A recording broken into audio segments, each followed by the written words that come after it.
saludos compañeros. Somos el grupo número 1 y hoy le vamos a hablar sobre Friedrich Carl, el puente que existe entre el romanticismo jurídico y la escuela histórica del derecho.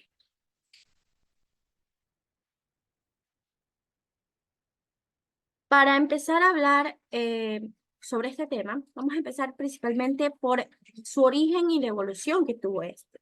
El romanticismo, si bien podemos describirlo, es como un movimiento cultural y artístico, más que nada, ¿no?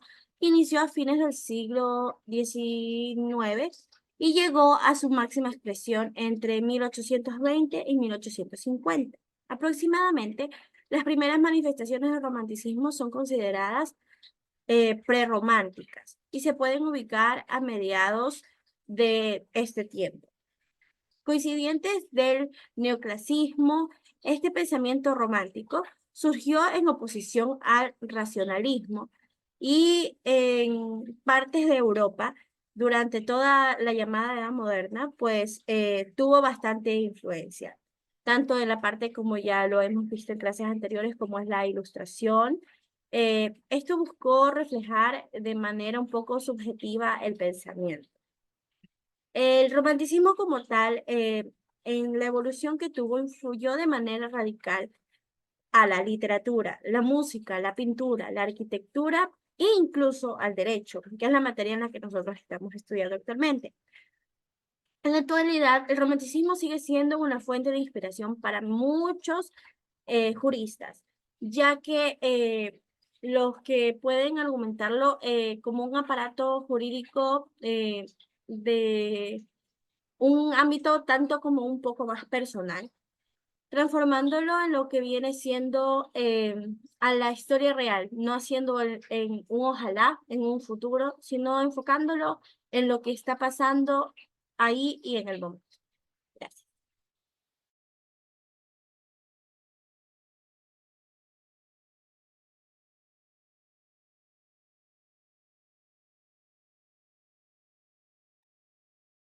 La Escuela Histórica del Derecho.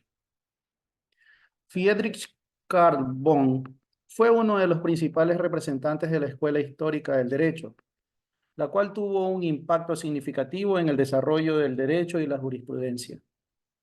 Esta corriente se dedicó al estudio del derecho romano y buscaba comprender el derecho a través de su evolución histórica. La influencia de la escuela histórica del derecho se puede observar en la importancia que se le da a la historia del derecho para comprender su naturaleza y evolución.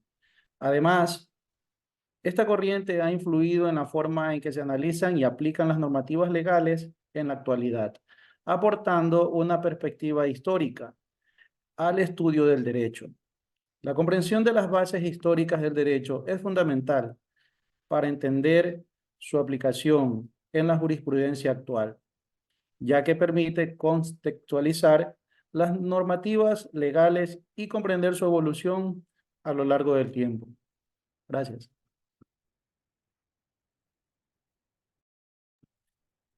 Contribución de Friedrich Carl a la filosofía del derecho. Friedrich Carl fue un destacado jurista y filósofo del siglo XIX. Sus contribuciones a la filosofía del derecho se centran en la idea de que el derecho es un producto orgánico de la cultura y la historia de un pueblo. Savigny argumentaba que el derecho no debe ser creado por legisladores, sino que debe surgir de la tradición y la costumbre de una sociedad. Su teoría de Volksgeist, lo cual significa espíritu del pueblo, sostenía que cada sociedad tiene su propio espíritu y que el derecho debe de reflejar ese espíritu. Además, él defendía la importancia de la interpretación histórica del derecho, argumentando que el significado y la aplicación de las normas jurídicas deben entenderse a través de su contexto histórico y cultural para ser verdaderamente efectivo. Las ideas de Savigny tuvieron una gran influencia en el desarrollo del derecho moderno, especialmente en el ámbito del derecho civil. Su enfoque histórico y cultural del derecho ha sido fundamentalmente para comprender la evolución y la interpretación de las normas jurídicas en diferentes sociedades. Gracias. A continuación, mi siguiente compañero. Les voy a hablar sobre la comparación entre el romanticismo jurídico y la escuela histórica del derecho. El romanticismo jurídico y la escuela histórica del derecho son dos corrientes de pensamiento jurídico que surgieron en el siglo XXI.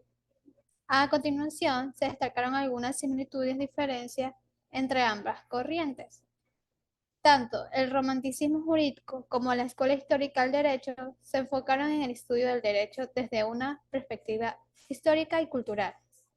Ambas corrientes consideraron que el conocimiento del pasado era fundamental para poder comprender el derecho en el presente.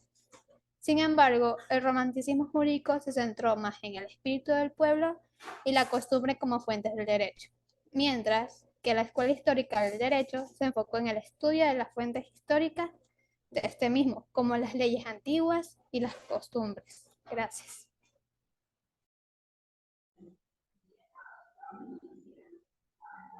El impacto del romanticismo jurídico y la escuela histórica del derecho en la legislación actual. El romanticismo jurídico enfatizó la importancia de la emoción, la intuición, el individualismo en el estudio y práctica del derecho. Esta corriente abogaba por una visión más humana y empática del derecho, reconociendo la influencia de factores emocionales y subjetivos en la toma de decisiones legales. Por otro lado, la escuela histórica del derecho, surgida en Alemania, propugnaba por un enfoque histórico-cultural en el estudio del derecho. Esta corriente sostenía que el derecho debía ser comprendido a través de su evolución histórica y contexto cultural, rechazando la idea de un derecho abstracto y universal. Es decir, que por un lado el romanticismo jurídico ve a la historia como un producto de una acción espiritual, la escuela histórica del derecho consideraba al derecho que es un producto del espíritu del pueblo. Muchas gracias, mi siguiente compañero.